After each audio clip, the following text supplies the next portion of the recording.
Hey guys, it's Bethany, your crafty BFF, and I am on today with a requested video. It's a little different than my normal stuff. I don't really have, well, I have some stuff that we can look at while I talk, but it's mainly going to be me talking about how I prepare for a swap.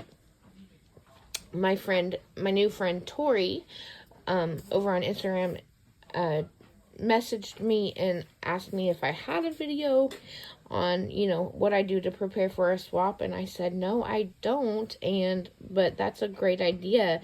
I think it'll help a lot of people, especially new people, so I thought I'd come on here and talk about it.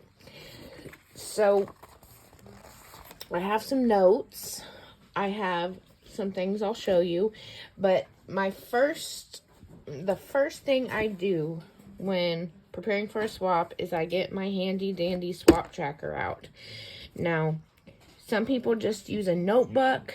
I prefer to use Tamika, who is Tamika Sending Smiles here on YouTube and over on Instagram. She has a website actually called theswaptracker.com that not only where she keeps track of all the swaps and posts them on her website, but she has a digital swap tracker that you can purchase from her Etsy shop, and you can print it out as many times as you want. It comes with more than what's here, but I only use the group swap tracker. So I have a section here in my binder for group swaps, and I just write down when they're due, how we're communicating, who it's hosted by, what the theme is. You can write down there's places for the mailing address, for notes, and then all the requirements for your swap. There's also, a little section down here for items needed, notes here on the side, how many you need to make, and then completed swap information. Then there is a one-on-one swap section, and the swap I'm gonna be preparing for now is a one-on-one swap with my good friend Tina over at Tina's Craft Creations here on YouTube, and we're gonna do a Let's Get Crafty, the Simple Stories. Well, I'm doing Simple Stories, Let's Get Crafty.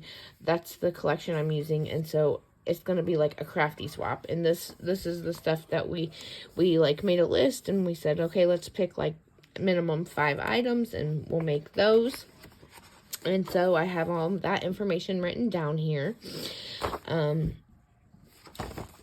then there's also a section for challenges, because I participate in a lot of challenges, and I like to keep track of that stuff too. So, and then back here is my completed section of all the group swaps and challenges and one-on-one swaps that I have completed. So there's lots and lots of that's why I love the digital tracker, because you can print it out as many times as you need to. Sorry, I knocked the tripod. Wouldn't be a video if I didn't. But you can print it out as many times as you need to. Write down all your requirements. And then I like to keep it in this big binder because I can always find it no matter how messy my craft room is. And that is my number one go-to thing. So then I will do a planing session where I go through... I'm thinking about what I want to make. I'll take out all the dyes that I know sorry, the dogs are barking.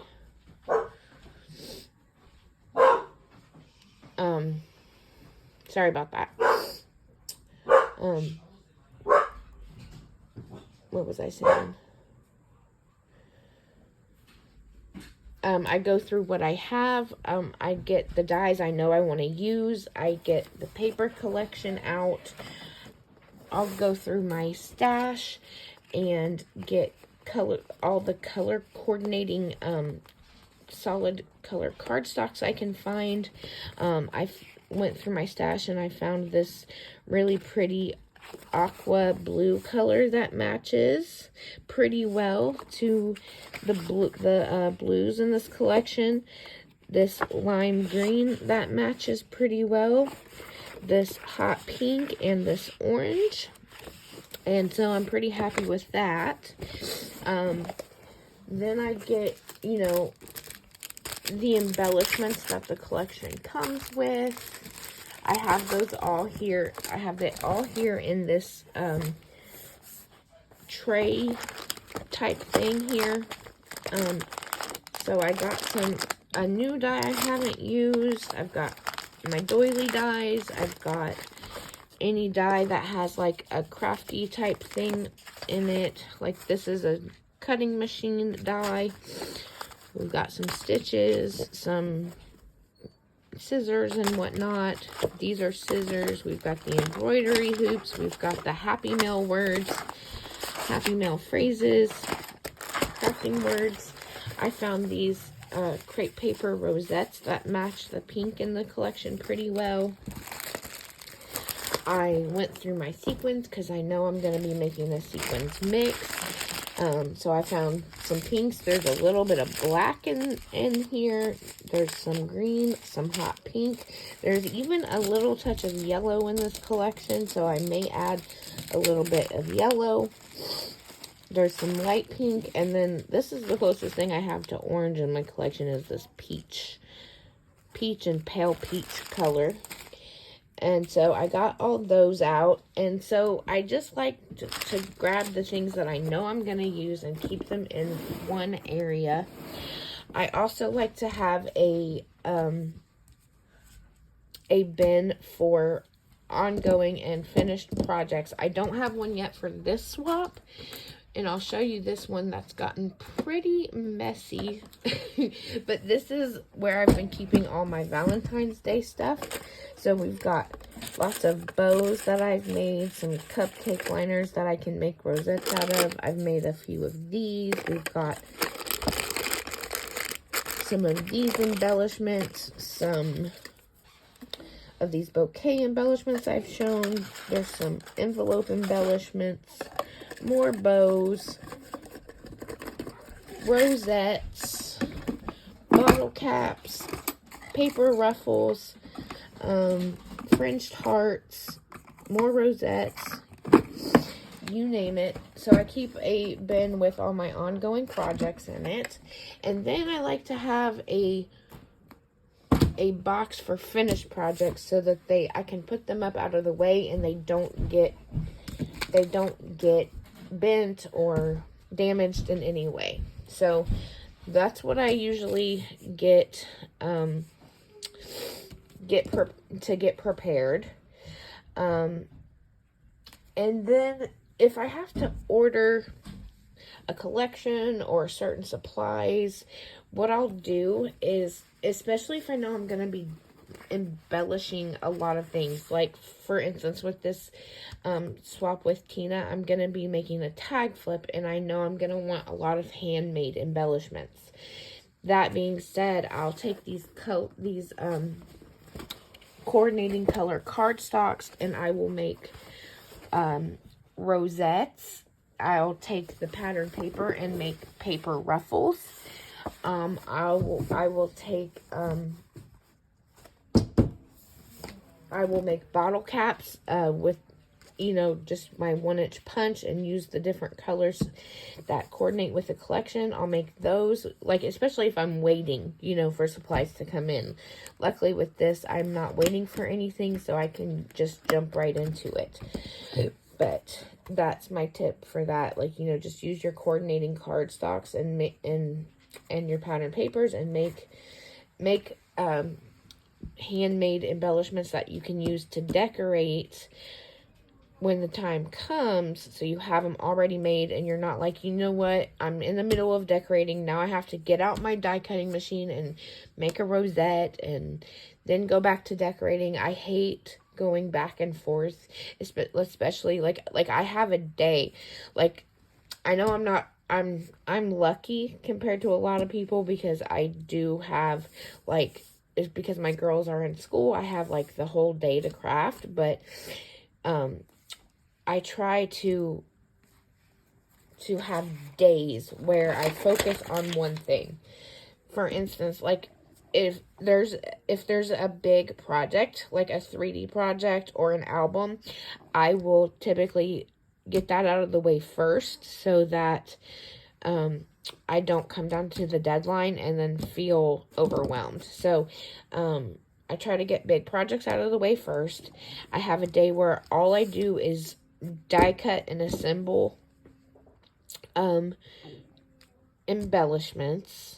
And then I have a whole day where I just decorate embellishments, because for me, there's nothing worse than like being in the middle of decorating with your chipboard and your ephemera and your stickers and everything, and then having to stop what you're doing and go back and die cut something out. Like, so I try to like make a list of all the embellishments I want to make for a swap, and then have a day dedicated to just embellishing those handmade embellishments, if that makes sense. Then there's packaging. So you got to think. And then I have like a day with packaging where I'll just do bag toppers or make boxes or plan the zipper bags or whatever, however I'm going to fit my embellishments into their pretty packaging. That's when I figured that out. I have a day dedicated just to packaging. So typically big projects first, then die cut and assembling embellishments, then decorating, then packaging, and then finishing touches is the last thing. So with finishing touches, you want to, if you're going to, how you're going to package everything up and make everything really presentable, which a lot goes into it with the packaging. But then your finishing touches is like, wrapping some ribbon around your project, or going through and looking at each individual thing and saying, okay, what does this need? Or for example, like if I had an embellishment like this where it's pretty much done, but I said, is there something, like I look at it and say, is there anything missing? Do I need to add enamel dots? Do I need to, just finishing touches, if that makes sense. I'm having a blank on what the finishing touches would be, but yeah, so that's my advice on getting ready for a swap. I try to get, so in review, the swap tracker is my number one piece of advice. Having a notebook to write down ideas and shopping lists and things of that nature is a good idea. And then typically during my planning session, that's when I'll go, if there's anything I need specifically, like I'll go on Amazon or Temu or AliExpress and place that order during my planning session. And then when I'm gathering my supplies, I can make note that, hey, this is on its way. So I know it's coming, and I know I actually ordered it, because sometimes I'll forget. So yeah, definitely just be as organized as you can. Like I said, I like to have my bin of supplies that I'm going to be using. I like to have my bin for ongoing projects. I like to have my bin for finished projects. And that my bin is typically a box that I think everything's going to fit in to mail it. So that's where I put my finished projects, and they're up out of the way and don't get damaged. And then we're still in review, so make what you can ahead of time while you're waiting on supplies.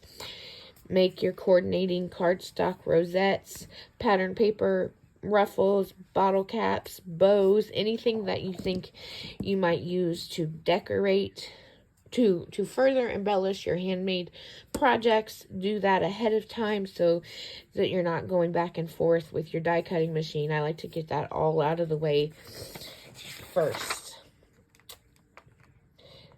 And then I have like I said, I have a day where I do big projects, a day where I die cut and assemble embellishments, a day where I decorate the handmade projects, a day where I do the packaging, and then a day where I do the finishing touches. So I'm focused on one thing at a time, and I don't have a bunch of chaos going on. Well, any more chaos than that's already in my craft room. You know what I'm saying? So anyways, if you guys have any questions or comments or ideas for other videos, please feel free to leave them down below, and I thank you so much for watching. If you have any, no, I already said that.